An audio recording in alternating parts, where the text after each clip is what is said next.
Welcome to the Costello Coaching Podcast, where we talk about developing the human within the athlete. My vision is to enhance people's performance in all aspects of their lives. I hope you enjoy. Gatlin, let's start Granny. Granny. All right, what do you got for me with Granny? Okay, what is Granny like at when Gatlin Didier is 12 to 14 years old? 12 to 14. She is not the Granny that everyone sees on social media. She was a really kind of I'd say she was a very strict, stern grandma, but very loving, but in her own kind of that old rancher way. Mm-hmm. I could never have sugar in my tea, no sugar in my Rice Krispie cereal. But now she's a free for all. I know, her great grandkids walk in, it's like ice cream, Coke floats, whatever, have fun, and it's like that's not the grandma I had. Is she still drinking? How many cups of coffee a day? The other day I asked her, every time I ask her, it's different, but this time she said 8 to 12 cups. 8 to 12 cups? But you've seen her coffee. It's very watered down and it's in these little 6 ounce, Okay. But still it's let's call it 10. Yeah. It's about 10 cups. And then she's doing the longevity coffee now. So it actually has a lot of caffeine in there. And people are like, where does she get all her energy? I'm like, because the woman drinks 8 to 12 cups of coffee a day. I mean, we got to get some Andrew Huberman going on the effects of caffeine and extending your lifespan and your energy. Maybe she's onto something. I think she is, because she also told me she read in a magazine one time. And this was Reader's Digest 1996. She goes, they said coffee consumption can count as your water consumption. So she counts her coffee. In what magazine? Reader's Digest. Very credible source, a journal of medical science. Yeah. And then she goes, later on, they came back and redacted that statement, but she still abides by it. That's amazing. Yeah. Yeah. So Granny Bibbins, can we give her real name away? Yeah. K Didier's her real, Arletta K Didier's her real name, but Grandma K. Grandma K. Yeah. Grandma K. Yeah. So when she came to the baptism, she was the star of the show. Oh yeah. Yeah. And she loves it. Yeah. Yeah. Now, getting away from, the details of Grandma, let's get a little bit more serious with it. What did you see? Well, first, did you ever envision her blowing up as much as she did? No, dude. It was very organic how he brought her in. Was just she was over there and I had this Daryl farm boy character. And then I remember bringing her in as Granny. Mm-hmm. I had brought her in on actually a TikTok back in November. There was a song out by this country singer named Trey Lewis called Dick Down in Dallas. Mm-hmm. It's Yeah. And so I made a TikTok with her just showing her this song. And she's like, ooh, it's got a good beat. She liked it. Yeah. This is her showing her natural, but this is kind of the Granny I saw when I saw this. And she's like, oh, that's a good song. I like it. I go, do you know what it said? She goes, no, I have no worldly idea. I said, he's saying getting dick down in Dallas. And she goes, oh, dick down in Dallas. And then she looks at me like this. And I go, you know what that means, right? And she goes, oh. And that was the video. And in my head, I go, morals over hussies. Well, I didn't envision that. Yeah. But I'm like, there's something here. There's kind of this energy about her that I didn't really know as a kid that I'm seeing now. I'm like, maybe something in the future we could do. And then when I was doing Daryl, and one day it was snowing outside, and she's asked me legitimately to go get her mail because it was snowing and I had my clothes on. And so I went out to do it. And I'm like, oh, so I made a quick TikTok Granny wants me to go get her mail. So you do this. When Granny asks to get a mail, you get it for her. And I walked in and handed her the mail and she was like, thanks, Daryl. And that's how I'm just brought her in like that. Oh, she called you Daryl. Yeah. And then I'm there's a character here. Wow. And so then it just turned into showing her hussy videos. And then can I tell you my first thought of Daryl Bibbins? Go ahead. So we're sitting as a family watching on the TV on YouTube, watching you. And we were so confused on what you're creating. We're like, this is terrible. What is this? And my sister, who's married to Gatlin, was very confused as well. We were all confused. We didn't understand the creativity, the creative genius inside what it was. And it shows you how much we know, by the way, but it's been your biggest launching pad. I don't want to say your biggest success because we're going to dive into those things, but it's been one of your biggest impacts you've made through this character. It's genius. I think you're a model that people are following, people are going to follow. It's one thing to be an influencer. It's another thing to be a creator. And you have married the two. You stand by the shirt you're wearing, God, family, country, and your character lives by all those components. He lives by those fundamental beliefs of putting God first, your family, and your country at the most important level of your life. And so it's been so unique and incredible to watch, because I've gotten a front row seat to see all the growth that you've had. And what it reminds me is it's no different than an athlete, where habits and routines will be a precursor to tell you what success is coming. And you have always been committed to learning. You're an incredible student. And that is one of your biggest skills, I believe, is you're an incredible, incredible learner. You could ask Gatlin anything about history, and he's going to give you a fun fact about history. He's going to give you weird facts, weird reports, understand too many people's biographies, but stats, sports stats. He's literally a library in his brain with all these interesting things. But your ability to learn and understand what's going on in your own life has been your biggest leap to success. I think that is your launching pad, utilizing Daryl Bibbins, utilizing Granny's unique and authentic personality, bringing in your cousin, who is the funniest person. When you hang out with him, you hang out with him and you're like, Jarrett, you are the funniest freaking dude. And you tell him that. you saw a way to utilize his humor and his uniqueness and build a brand around it. Mm-hmm. So on the surface level, most people see the humor that you've built and the characters that you've built. But below that, behind the curtains, is where we spend a majority of our conversation. So I'm excited to highlight that today with you. Well, man, I feel like we should just end the podcast now, because that was like the best, man, that made me cry. Because like cause you have been there from the time I started doing all this stuff to now. And you've seen it. It's like sometimes a lot of these people don't see like what's gone into it all. So I appreciate your awareness to it, and it means a lot though that people see it. I think people I care about see it. I think we're so used to, and this is something that I'm overcoming personally, we're so used to linear outcomes. So a linear outcome would be, I put in this amount of work and I get this amount of return. And the hardest part, I believe, about the creative side is they're non-linear outcomes. Yeah. But they can come in abundance.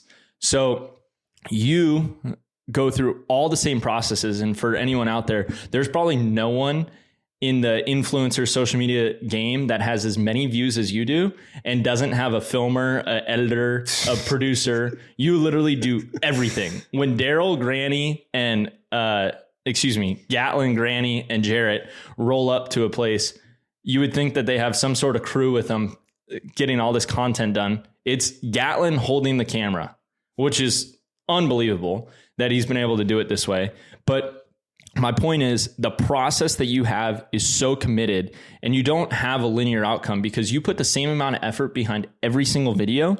Some do 50,000, some do 50 million, and you don't know really what's going to hit, but you have to continue to put in the work. So what is your process there, and how do you stay so committed to nonlinear outcomes?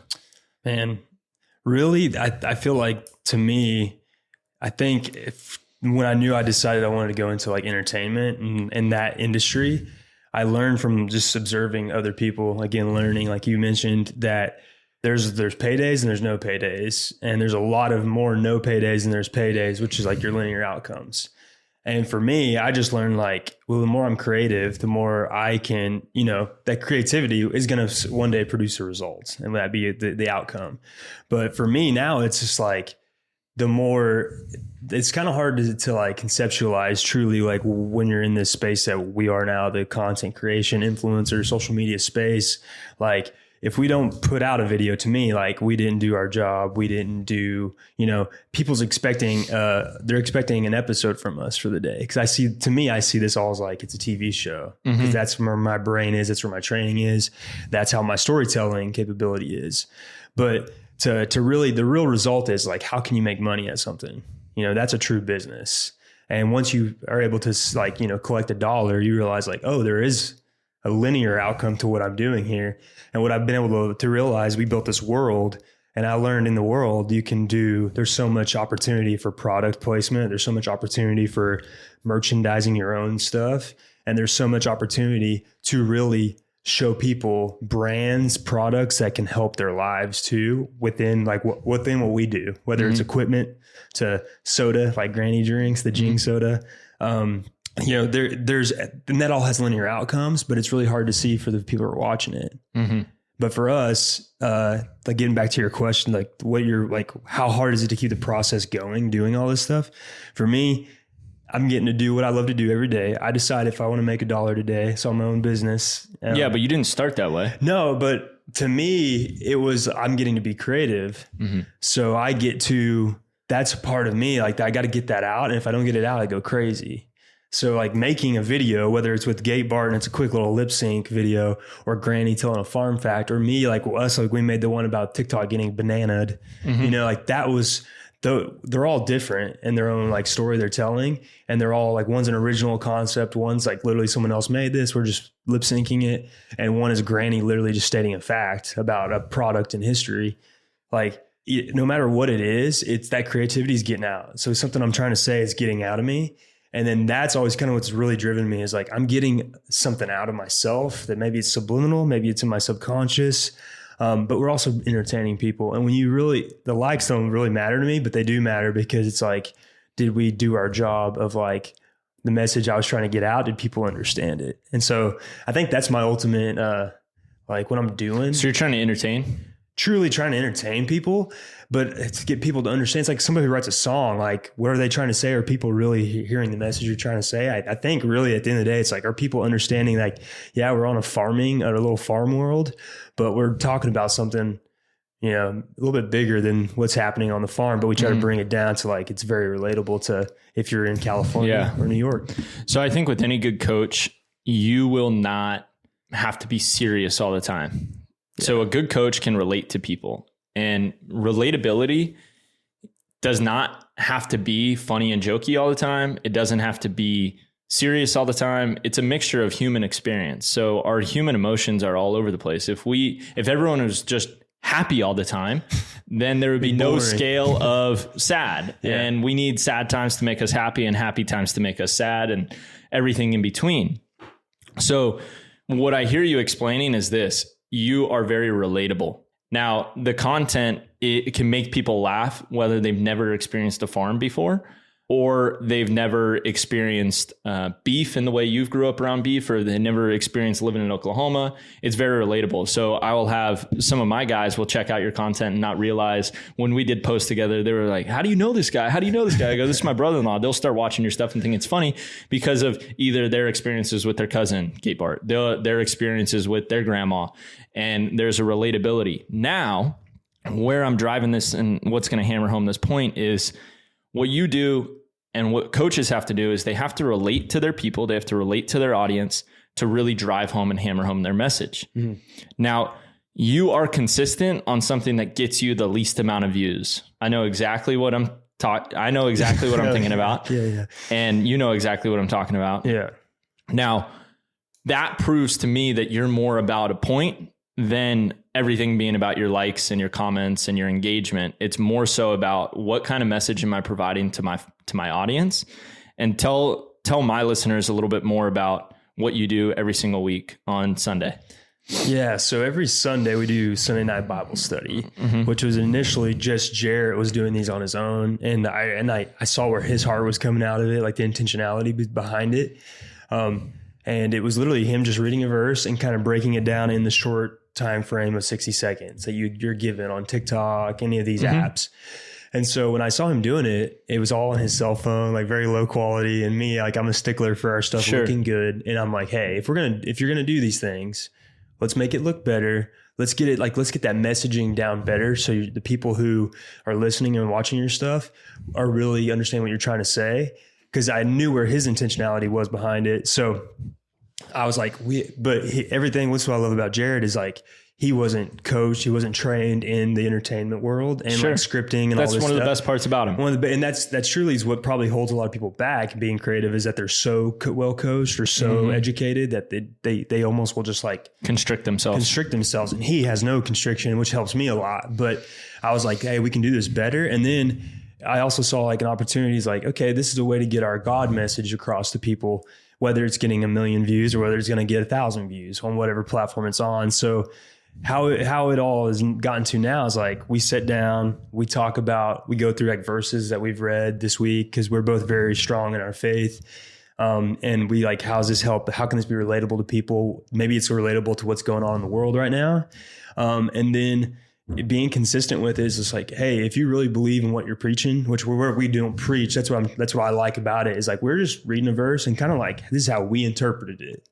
May not always be accurate or right, but we do our best of understanding it. And it opens a sense of dialogue to the audience, which is a lot of our followers. And they express their appreciation for people who, also say they believe, but most people who say this on social media don't practice what they preach. Or don't showcase it. Or showcase it because they're too afraid. And like, I've appreciated that, like Jared started doing that because it allowed me to like, hey, that's what I believe too. And who cares what other people think? Who cares? That's his motto in life. Yeah, exactly. And that helps me honestly be better at being creative, being a better leader amongst the farm crew, a better business person on our end. Is like, we're just showing people who we really are. And that's the one time when we pull back our costumes and our hats and show like, here's Gatlin, here's Jarrett, and here's the verse we think y'all should hear this week. Yeah. This is a concept I've been really fascinated with, and I really haven't heard it from anywhere, but I adopted this thought belief when helping my athletes, but it totally aligns with what you're talking about. And the two components are aligning. How do we align, or how do we disassociate our marketplace value and our inner value? Now, let me define what those things are to me. Marketplace value is the value you bring to the market. So for those who don't understand, think business, stock market. That's what I'm saying. Bringing value to a marketplace. As a baseball player, if I throw 100 miles an hour, I all of a sudden bring a ton of value to that marketplace, because it is very rare for people to throw 100 miles an hour. Yeah. Now, inner value. That is for you. What kind of husband am I? What kind of father am I? What kind of brother am I? What kind of son am I? What kind of man of God am I? Those are all your inner values. Now, something that really stumps people, I believe, because it stumped me and it's made me think really hard, is how do my inner values align with my marketplace values, and how are they different? Well, if my inner values are out of line, I could still have a ton of value in the marketplace. You could be a pretty messed up human being, but be really valuable in a marketplace. And then on the flip side, but not have great inner value. So what kind of life is that to be lived? Merging the two of your marketplace value and your inner value has been the biggest challenge for me, because it's clearly established to me growing up in a household with an excellent business owner that he had my dad has excellent inner value, has excellent marketplace value, but the two are kind of different. Mm-hmm. Now, he was still doing a good service for people, but the two weren't aligned as much as I want them to be for my life. And the challenge becomes now, how do I create more marketplace value that enhances my inner value? So what I value in myself are respect, honesty, work ethic. And that's what I'm instilling in the athletes that I work with and the humans that I work with. But not all the time is that rewarded in the marketplace. And you continue to challenge yourself to align your inner values within your marketplace. Do you ever think about this? All the time. Really? Yeah, it's so hard though, because you, like, especially in like the so-called public figure imagery, like if people really know what you think, or really, or would they not like you? People do worry about that. And you have to worry about that as a business. You do really look what happens going on in, America right now with people aligning themselves with the wrong, even creators. It can devalue your brand by $5 billion. So like, I think about that a lot, because like in the social media space, you can't get if you get too leaning one way with like your messaging being, if it's political or if it's, and that's where it's like, for us, like we do the faith thing, so people know where we stand there. But if we like bring up too much of our politics or anything, you may also diminish your market value at the same time too. And even though we believe our inner value of what that is like not necessarily right, but is like, it's part of our core values of who we are.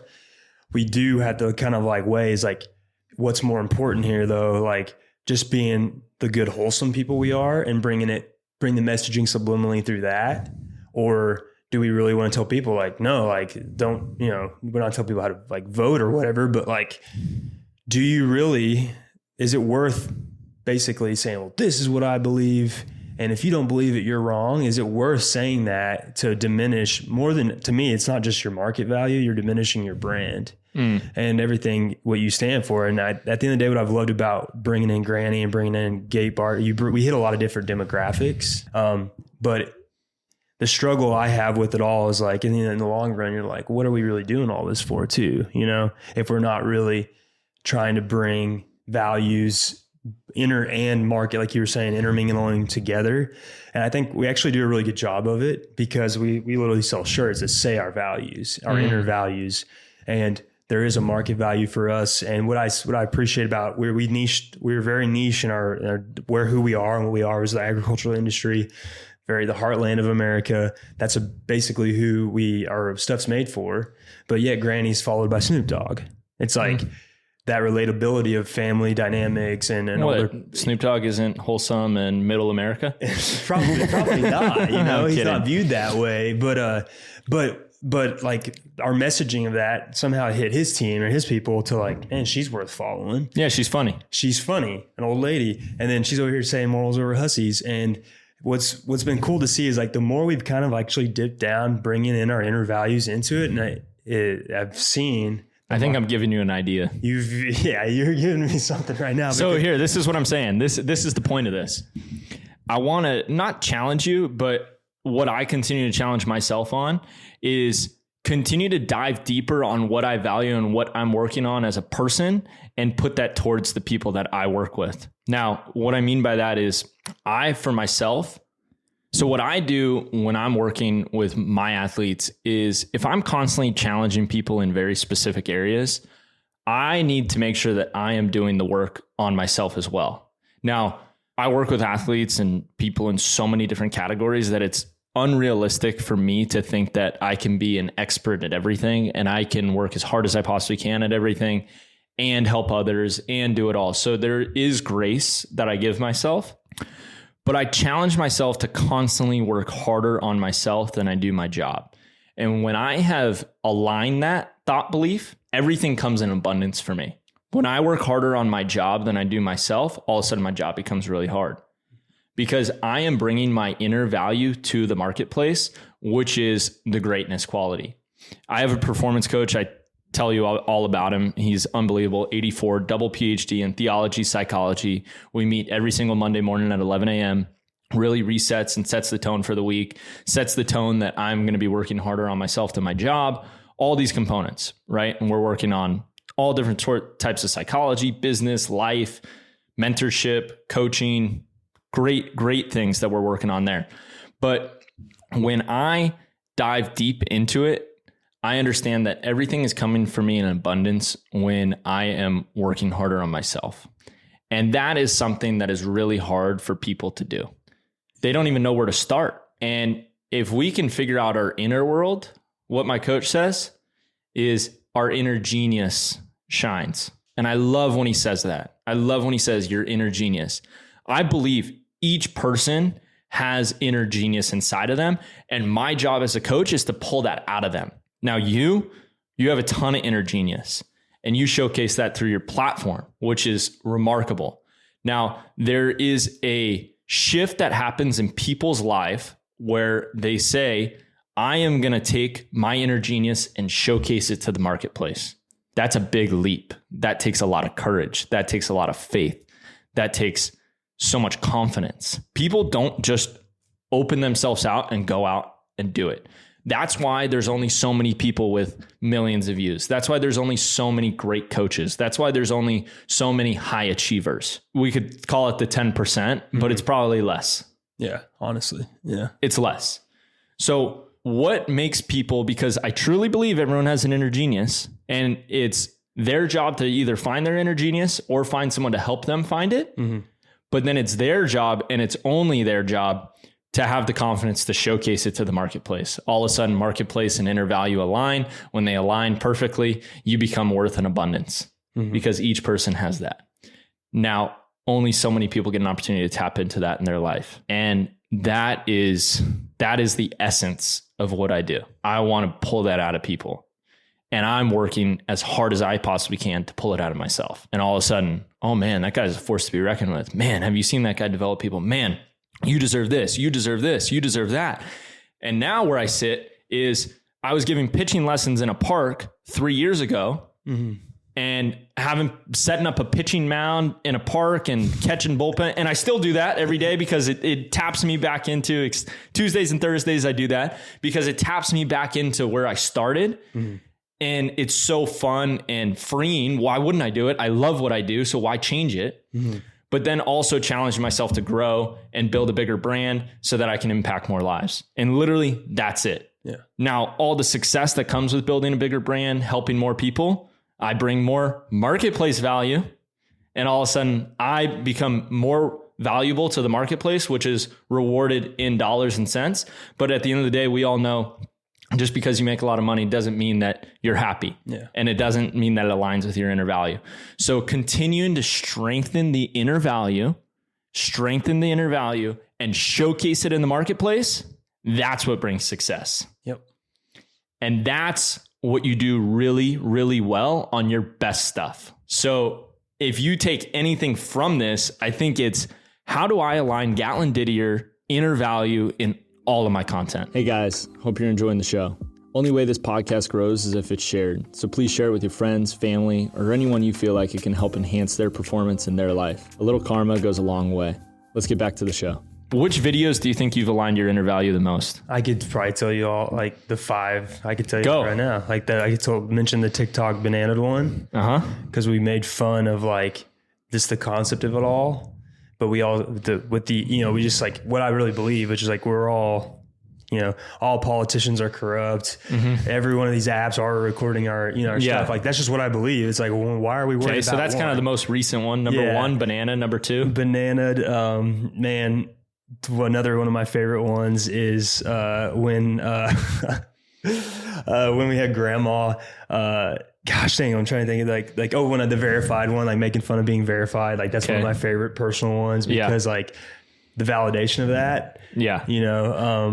Number 3, the original, to me, it's always the original ones. Sure. That mean the most to me, and they don't have the most views. The rolling around on the farm and the jacket one. And that one's actually, I love that one. That's one of my favorite ones. Because people would say like, you're too clean to be a farm boy. And like, I know. Those ones. And then I hit Granny with the messaging of, like we don't need validation from others. So like those kind of things, those 3 right there stand out right away. And then anytime I can, the ones I really do love honestly the most, when I can highlight either the true brotherhood between me and Jarrett, which is in our content a lot. So give me one of those, like Gate Bart and Daryl. How about the original Gate Bart? That's got to be up there. Yeah, the Gate B. The Gate B video. Yeah, that was that. And that's kind of one of the things that really, helped kick us off where we're at today. And then Number 5 for me personally, this is a personal favorite. It was honestly fun to get to do. We got paid for it through Fox. It was like actually telling me and your sister's story. Cause like, that's me also challenging myself and like telling our real story. What is that called? Farmer's Wife? Yeah. Farmer wants a wife. And then it's like me, like I think it's called Our Story, Our Love Story or something like that. But yeah, you're such a simp. Yeah, I am. I love a good romantic story. So like, those 5 like stand out. There's probably like 4 or 5 others that honestly you'll go with like in that same category. Okay. So look, this is and you just rattled these off the top of your head, and I want to see what you think of these. Okay. Bananaed, verified, rolling. You're not a farm boy because you're too pretty and too clean. Gate B and Farmer Wants a Wife. You think those are accurate? Yeah, I mean they're pretty dang. I'd say they're of who we are. Yeah. But what's really in me. Yeah. I think they've all performed really well too. I think they have. Like none of them flopped. I don't think none of them flopped, but they definitely aren't like our most viral. Okay, so some funny things are. Well, there's so much content. And this is what I'm learning as I'm leveling up to my next step in business is you need to produce so much content. And we can think of content as videos and Instagrams and posts and tweets and this and that. But the amount of work that goes behind any of those requires work. So literally the layers of work is what I'm establishing. So the content that people see is a video, and you need to produce a lot of that. And then you need to produce the content to produce the video. So the scripts, the settings, the thoughts, the process. And then in front of that, you need to have a platform, an idea, and something to do it on. So it's like there's these 3 basic layers of producing the content. Mm-hmm. So as it looks as simple as just posting something, and it could be, maybe people are genius who just do the face videos and throw it up there, and the content value might be less or the quality, I should say. But there's so much work behind it. And if you want to make an impact, it requires you to do it. It's the work that is required to do it. But in the same sense, we could look at it as work, or we could take an optimistic point of view and say, wow, look at this incredible opportunity I have to use this platform. And there's only so many people who have learned to figure out how to do it. When I met you, you had one of the shittiest Instagrams I've ever seen. Pick stitch. You were private. You had like 400 followers, and this isn't that long ago. And it was terrible. Like, it was terrible. So we could just break down Gatlin Didier as a Instagram, TikTok content guy and talk about his growth over the past 6 years, because your stuff was terrible and bad hairdos, like weird pictures. Graduation, prom was up there. Do you still have it on your platform? I don't know. I mean, some of it's, we have so much content, if you went through it all, it's probably still there. Nice. I didn't delete it, but yeah. But anyway, so you've grown so much there. If there's someone in my shoes, I'm a perfect example.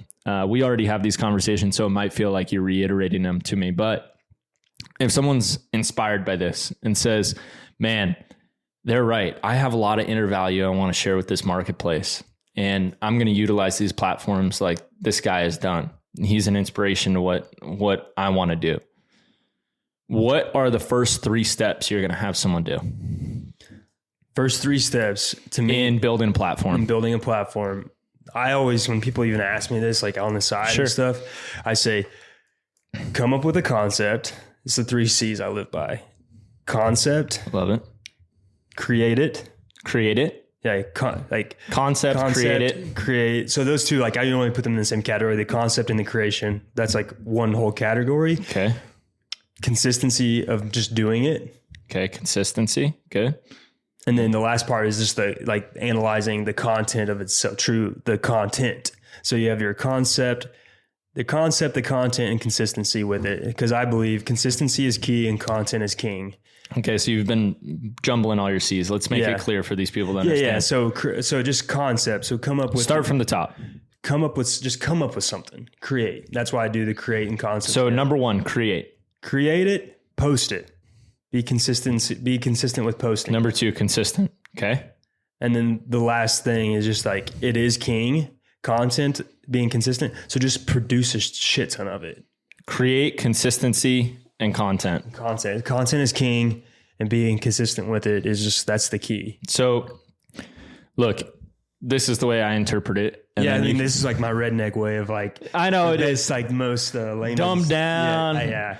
Cause I can, I can get really deep. Yeah. We're going to create some content. We're going to be consistent with it, and more content. Is that what you would do? Yeah. Yeah, no, I mean, at the end of the day, it's like, it's kind of that simple though. No, it is that simple. It's hard though. It is hard. Because we run out of ideas, and you're an idea machine. You have 3 accounts that are running right now. You're currently at around 5 million followers across all platforms. Yeah. So you have 5 million eyeballs, which is all the time. And then you obviously have videos that blow up and do more. Now, how do you stay so creative? The creation part is got to be the hardest part.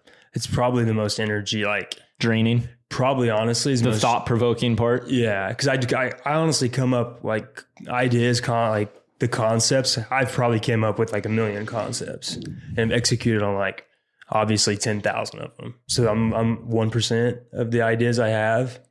I'm literally acting on. I was having this conversation yesterday in the gym.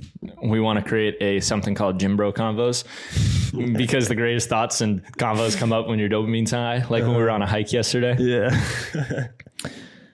But we were talking about how many songs do you think Drake has that has never been released? No, probably. How many songs does Michael Jackson have that were deep in the archives? Millions, dude. And not until you get into the game do you understand how hard that is. Yeah. Where I've recorded plenty of podcasts where I'm like, nah, I don't feel good about posting that or sharing that because I don't think it will do well in the marketplace, and maybe it doesn't align with my inner value completely. Dude, I'm telling you, it's for me, just my experience.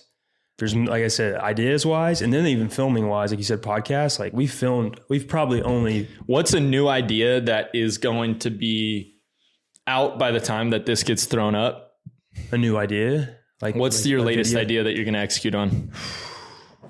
Come on, you got them all the time. Well, I got one because a lot of these TikTokers and all of them want to they think they're all artists now because they've built a following. So one of them, I hope to execute on it when I get back, is to basically parody remake 3 famous songs and have Daryl do one, Granny do one, and Gate Bar as a mashup. Parody mashup, like classic hits. And we write the lyrics to making fun of like that concept of people. Like you may think I'm just like making fun of influencers who now think because they have a following that they now also possess. Oh, I wanted to be an artist when I was 6 years old. So why don't I record a song and drop it and see how many people will go, oh, now I'm a country artist. It's like, no, you're not. There's a reason it's called an artist. And you did not put in the blood, sweat, and tears what it took to truly get there. You may get enough likes and clicks, but you didn't put in the work that we talk about. Like you didn't do the 10,000 hours plus to get to that point. And in the long run, it'll fizzle out. But so I like to make fun of that kind of stuff because I feel like we're like an SNL type of country version. Like you got to make fun of what's going on. And then like another idea is like we get critics all the time. So I was going to have Granny dress up as a film critic and show up to the farm.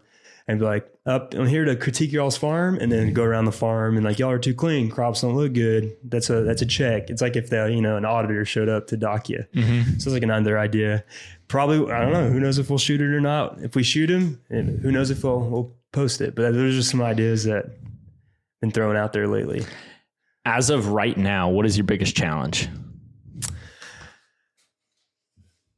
This is something I'm actually acting on here in the next month is like, we're realizing like with the 3 accounts getting to the point is it's like a consistency of the creation and then the time it takes to edit them and then get them posted. So I realized like we got to continue to create and create more.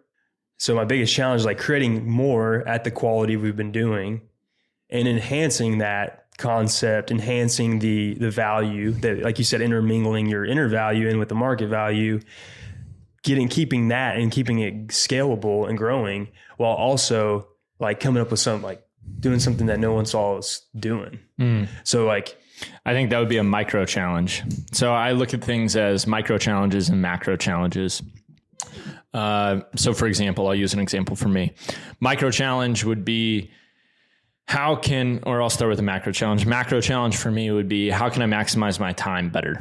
Macro challenge. And I come up with systems to execute my time better. So for example, when people sign up for sessions, I don't text them anymore. There's a link, the payments get processed, the session gets set, they show up at the location that it's set at, and everything is clean cut. It's in their Google Calendar and I'm there. No communications required. It was a macro challenge of managing my time. It was a micro solution, right? I think right now, when I say, what is your biggest challenge? And the reason I ask you it is because I want to hear it and I'm here to help you with it. No ego in it, but that's what we do really well together. If you've recognized our conversations throughout the past 4 years, if we got to document them and listen to them, when we talk, which doesn't have to be every day, it's once every 2 weeks, once every 3 weeks.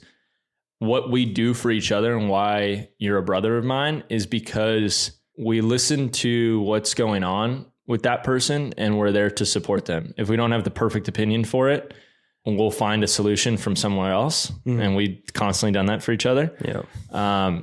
And we are there to support micro solutions. You know what I mean? Yeah. But they could be macro problems and macro challenges. So what's a macro challenge for you right now? The Didier Ranch stuff, dude. That's like Bar X, Bar X, Didier Ranch, the direct to consumer. getting our family's beef out to the people who've been wanting it for a long time, but also just getting it out there and changing the family model, the business model. Yeah. So we've heard a lot of these guys that we listen to. Eric Thomas is one of them. Mm-hmm. These powerful figures that talk about human development that we're very intrigued by. We read a lot of this stuff. We love it and we live by it. They say there's always going to be, or it might be Ed Milet that talks about it, but there's one guy that changes the family dynamics and the trajectory of what that family stands for. I believe my dad has been one of those people that has changed what Costello is, moved across the country, built a business. No one else had built a business inside his family before, sold his business to a mate. It was written up in the Wall Street Journal. Big deal, right? And raised his kids different, all became Division I athletes. Like, incredible, right? It's you know, American it dream, really is. Yeah. So he was I believe, the root of change the direction of what that means. And it doesn't mean what it was before was bad. It just means he redirected it. Now for you, your macro challenge is taking this model that's dying. We've talked about it. Yeah. This model that is dying because you have big companies, meat companies, we don't need to name them, that control the entire market. So they control the entire market and they're pushing out all the small mom and pop ranchers, farmers, because you cannot compete in the market where they control the price. For people who don't understand, the government does not control the price of the meat. There's about 4 companies that control the meat market. And so when the price is higher at the grocery store, it does not mean that the rancher is making more money. And that is a massive challenge because all of a sudden, inner value doesn't align with marketplace value. And that's the hurdle. That's your macro problem. Yeah. Now, we could dive into the micro challenges of getting more videos up and producing more content. But what if you and this would be considered fall under the category of work harder on yourself. Well, you're working harder on the trajectory of your family. And we don't have to fix that problem in a week. We don't have to fix that problem in a month, in a year. This is a lifetime challenge. But if we can keep our North Star and understand where the direction of our life and where our purpose is, and we can constantly tap into this macro challenge, you will change the trajectory of where your family history aligns with. And you were in California and your heart called you to go back to Oklahoma. And by going back to Oklahoma, you have classic blown up and you become this presence. Now, all of a sudden you have enough marketplace value to change what your family ranch that's been there since 1893. 1902 officially. Yeah. 1902 officially, but they settled in 1897. Yeah. And you have the ability to change what's been going on there since 1902 right now in 2023, 125 years later. Gatlin Didier comes along and says, nope, Didier Ranch is going to stand for this, and we are going to keep it afloat, and we're going to maintain this 10,000 acres of beautiful land in Oklahoma by doing it this way. And I have built the marketplace to do it. And I think that is incredibly exciting for you. Yeah. Does it fire you up thinking about it that way? It's honestly the thing now where I'm like probably the most driven, internally. That's like the thing that drives me the most, kind of what gets me up every day. Like this is now like my day to day. And this is the thing, like I'm spending every other free moment I have on developing and doing. Yeah. And we got to take a second to dream a little bit. Yeah. We got to take a second to dream because we can constantly be focused on our micro challenges throughout the day and lose our North Star of where the direction of our life is going. I can get caught up in the minute details of the work and the different people that I got to deal with and the frustrations and the challenges, and those are all going to occur and I got to roll with the punches there. But I cannot let that consume me so much that it's going to pull me away from what my deep desire and purpose is. Yep. And for you, and what I constantly challenge people towards is living out your potential, not in a negative connotation, meaning, oh, if you don't live up to your potential, you're not successful. But really getting the most and empowering someone to be their best self back to the inner genius. Let it shine. Mm-hmm. Let it shine. And your inner genius of being a creative, being an actor, being a producer, being a writer, being a specialist in so many ways, you have allowed your inner genius to shine in that way. And now all of a sudden, because your talent and what God has blessed you with, you can really change the course of what's happened within your own family. Yeah, man. The way, like, you breaking it down that way, it's like, you know it, but when you break it down back to you, you're like, damn, you know? Yeah. And also, like, I'm ready to run through a wall. Really? Yeah. I'm ready to just get after it, because at the end of the day, it's like, we're literally a blimp in existence. So, like, what's going on? Yeah. It's such a short time. And I mean, whoever, God willing, giving me the time here, what's the impact you can make in your own family? Because I believe if you make an impact there, you make an impact everywhere. Yeah. That's what I believe. But you got to bring it back home. So, I mean, you probably do because you're a history buff, but the sad part is you probably don't know who was running that ranch in 1928, probably, right? Oh, I mean, I know who it was, but I don't know him, you know? Like, 1928 was my great grandpa August. Oh, wow. You know? Yeah. Good for you.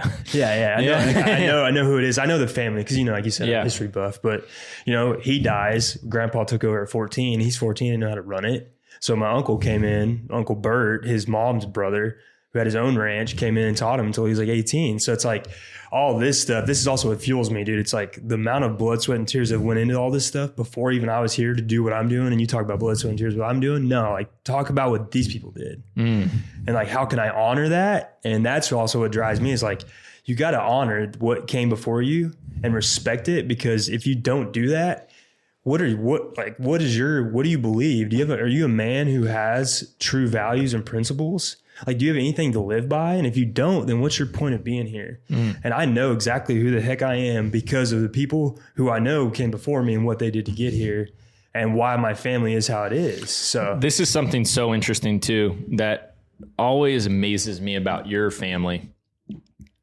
They are and I mean this in the best way possible, they're as old school as it gets. It's a beautiful home that you grew up in, a beautiful homestead above an incredible ranch.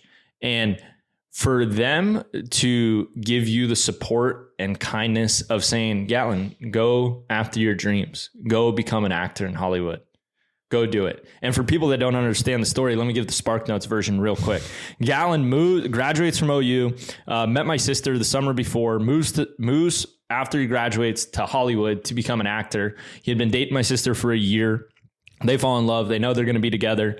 And he goes after this dream of becoming an actor. He goes through doing odd jobs as a carpenter, working as a bartender, being a waiter, and going to acting class at night. And the great father that I have, he's a hard nose, but he'll shoot it to you straight kind of guy that develops leaders, develops beasts, looks at him and says, Gatlin, what the fuck do you do for a living? I promise I'm going to be an actor. I promise I'm going to be an actor. And if I'm wrong, I'm wrong, but I'm pretty much right. And Gatlin believes wholeheartedly in his dream, and that's what makes him so successful. But my dad looks at him and says, where the hell is your marketplace value, son? Because you're going to need a marketplace value in order to support this family that you want. And my daughter's really gifted, but she doesn't want to be a C-level executive. She wants to be a mom. And that's what she wants to be.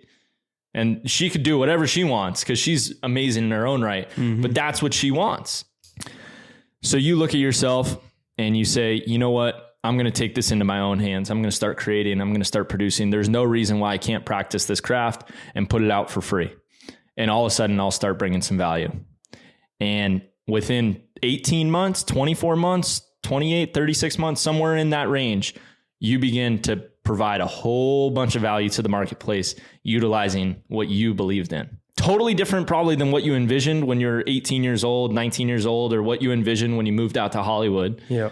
You probably envisioned going up and accepting a Oscar or whatever and being this great actor. And dude, all those things can still happen. Don't get me wrong, but you shifted and stayed within your passion. So many people are like, well, looks like my dream didn't work out. Yeah.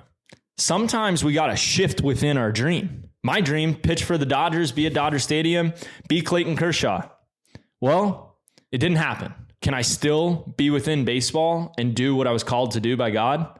100%. Yep. 100%. And that's what I do every single day. And the biggest challenge for me, understanding so much about marketplaces, has been to be staying committed to what is really does not have that much value in the marketplace. Yep. Coaching people on functional fitness. So you're a trainer? Nah, I mean, I train people, but I'm not really a trainer.